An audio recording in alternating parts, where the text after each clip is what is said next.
So good morning, we're here at the Maine Boat Builders Show with fishing guide Peter Fallon from Phippsburg up on the Kennebec River. Peter's been fishing the east coast of the United States for many, let's say decades, Pete, is that a fair statement? Yeah, it's been But we've got a demo boat in the water with Minnkota and Johnson Outdoors product aboard, and I just wanted to take a couple minutes with the cap and just go over how the fishery's changed. And one thing, working many boat shows for many years, I see a lot of people buy a lot of gear.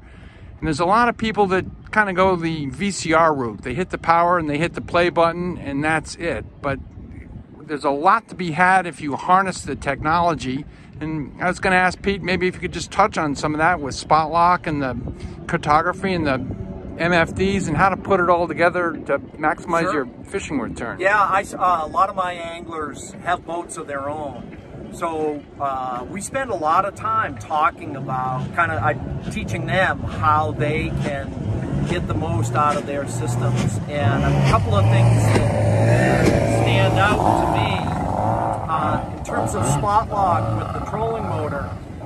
Everybody's amazed by it if they haven't fished on a boat with a trolling motor, but especially fly anglers, because if somebody's used to fishing a fly when they're wading, they swing the fly with the current, and that's a big part of their approach to how they fish.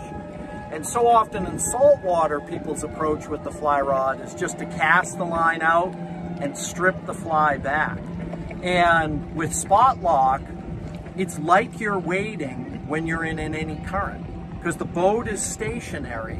And now you can cast perpendicular to the current and let your fly swing. So let me back you up a second. I'll dumb this down a little bit. Spot lock, we've got this motor on the bow of the boat. What is spot lock? So on my remote, I hit the little anchor button and I'm instantly anchored in position. So you're not throwing an anchor overboard, you're using the motor to anchor the boat in place? Yeah. And what happens when the wind picks up and the current gets nasty? And so this is a 36 volt, 112 pound thrust trolling motor. It's an Altera model, and it's on a 25-foot center console. Heavy boat. I fish in a lot of current, strong current. It's always, the motor is strong enough to hold us in place. But just like a traditional anchor, the boat will swing.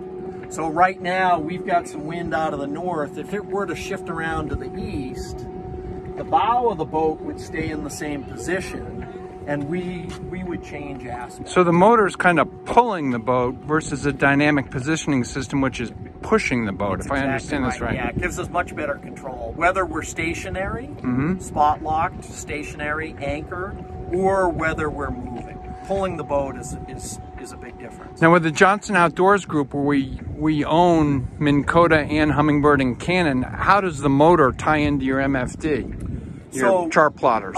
You can control the motor from the chart plotter, which is pretty handy. It means that you don't always have to have the remote in your hands. The other thing that you can do is use the motor to take you to waypoints that you've saved in your mapping system. And saving waypoints is something, for a lot of people, they're used to using waypoints around navigation, right? You know you've got a route out of the harbor, you've got waypoints where you're generally gonna turn to head to a common destination. You may set waypoints around buoys in a course. Well, we use them fishing all the time, and part of what I like about it is it helps you build a pattern of understanding. So there are a lot of examples when I'm in open water, and when we have fish blow up or we hook up on a fish, I hit the button and I mark a waypoint. And then over time, I start to see, over the course of a morning, a pattern of where the fish are coming up relative to, say, bottom structure or current. And by simply changing the color and the icon of the waypoint mark that I enter, So if we're fishing all day, I may use green in the morning and purple in the afternoon when the tide changes. I start to understand, okay. The patterns. Yeah, the fish come up here on this side of the ledge at this stage of the tide. Yeah. It's a really incredible tool that's very simple for people to use if they get into that habit. So you mentioned cartography. You've had a chance to use the Humminbird Coastmaster yeah. cartography. Now, how does we have some stiff competition out there? How does that how is it different from what's been available? What's different about it? I fish a lot of areas both here in Maine and then Cape Cod and North Carolina, where the bottom is changing. It's sand, it's silt, it's mud in shallow water and offshore on bars and rips. And I find that the cartography contour lines are incredibly detailed and accurate. And the other thing about it is I love the ability to change color to highlight particular depths. And that has really paid dividends for me. I'll be fishing south of Cape Cod, where we found humps that were between 25 and 32 feet deep, surrounded by deeper water. And the fish would just come up there.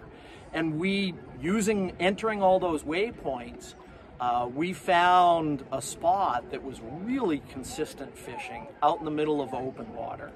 And so what I did is then I went into the Coastmaster map and I changed the color highlight to show me clearly all of the spots that were between 25 and 32 feet deep. And then for all of those spots, I went and I entered a waypoint so I could go find them easily. And then I went there and looked for fish. And lo and behold, we developed like 5 other spots that looked exactly like what we had discovered on that first spot. That's awesome. And on really tough days, that was the difference between catching fish and not catching fish. Well, you're great to spend some time with us. If you're around and about the Portland area this weekend, come on down to the Maine Boat Builders Show. We've got a booth in the exhibit hall. We've got a demo boat here with Captain Peter Fallon on the water. And if people want to follow up with more questions or they're looking for a real good saltwater charter, how do they go about contacting you, Peter? So the business is Gillies and Fallon Guide Service, and they can reach me through mainstripers.com.